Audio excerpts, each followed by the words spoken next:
നമസ്കാരം, കൊട്ടാരക്കര മീഡിയയിലേക്ക് സ്വാഗതം.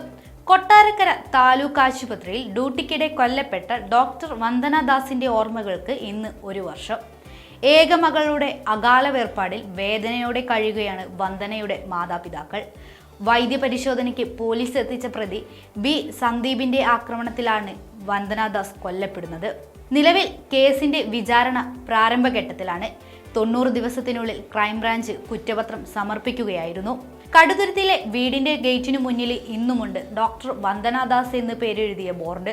സ്റ്റെതസ്കോപ്പും യൂണിഫോമും പുസ്തകങ്ങളും തുടങ്ങി വന്ദന ഉപയോഗിച്ചിരുന്ന സാധന സാമഗ്രികളെല്ലാം മുറിയിൽ ഭംഗിയായി സൂക്ഷിച്ചിട്ടുണ്ട്. ഇപ്പോഴും ഏകമകളുടെ വിയോഗത്തിന്റെ ഒരാണ്ടിനിപ്പുറം നൊമ്പരപ്പെടുത്തുന്ന ഈ ഓർമ്മകളാണ് അച്ഛൻ മോഹൻദാസിനും അമ്മ വസന്തകുമാരിക്കും കൂട്ടായിട്ടുള്ളത്.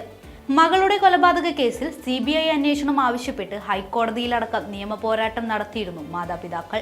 എന്നാൽ CBI അന്വേഷണം അനുവദിച്ചിരുന്നില്ല. ഈ ആവശ്യം നടക്കാതെ പോയതിൽ നിരാശയുണ്ടെങ്കിലും നീതിപീഠത്തിൽ പൂർണ്ണ വിശ്വാസമർപ്പിച്ച് മുന്നോട്ടു പോവുകയാണ് ഇരുവരും. മാതാപിതാക്കളുടെ മനസ്സിൽ വന്ദനയ്ക്കു മരണമില്ല. മകൾക്ക് നേരിടേണ്ടി വന്ന ദുർവിധി ഇനി ഒരാൾക്കും ഉണ്ടാകാതിരിക്കാൻ നിയമവഴിയിൽ മുന്നോട്ടു നീങ്ങുമെന്ന തീരുമാനത്തിലാണ് ഈ അച്ഛനും അമ്മയും.